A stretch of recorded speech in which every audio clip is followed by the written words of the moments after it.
Saya Iwan Ponsopinoto. Ternyata kita juga dapat berinvestasi dalam asuransi syariah.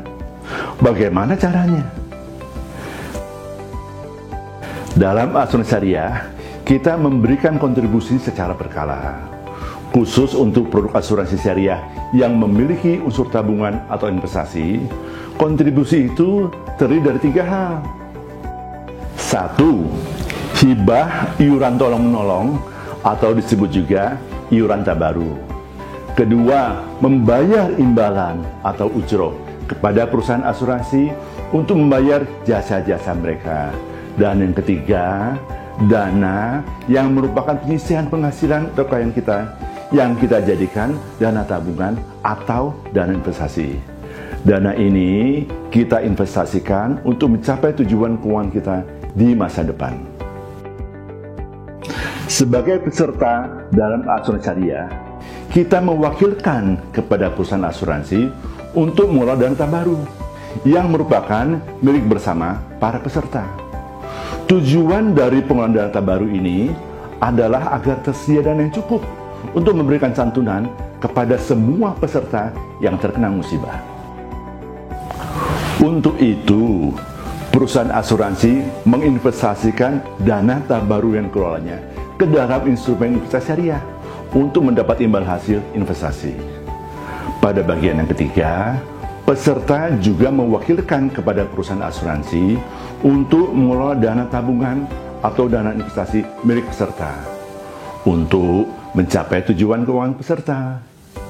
Inilah yang menjadi semacam gabungan dari produk asuransi dan investasi. Pertumbuhan dana investasi tergantung pada 5 hal, yaitu 1. Jumlah dana yang ditempatkan. 2. Jadwal, besaran, dan konsistensi dari penempatan dana. Ketiga, pemilihan portofolio investasi. Keempat, jangka waktu investasi. Dan yang kelima, tentunya kemampuan pengelolaan investasi.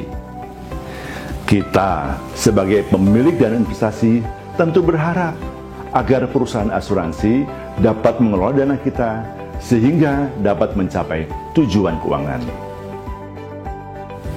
Dan karena ini adalah asuransi syariah, maka portofolio investasi yang dipilih juga harus sesuai syariah. Demikian juga dengan cara perdagangan instrumen investasinya harus sesuai syariah.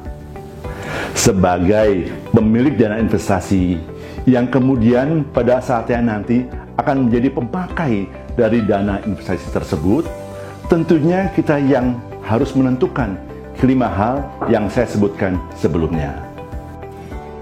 Tentunya dengan meminta nasihat dan pendapat dari pihak-pihak yang lebih paham investasi, termasuk dari agen asuransi dan perusahaan asuransi.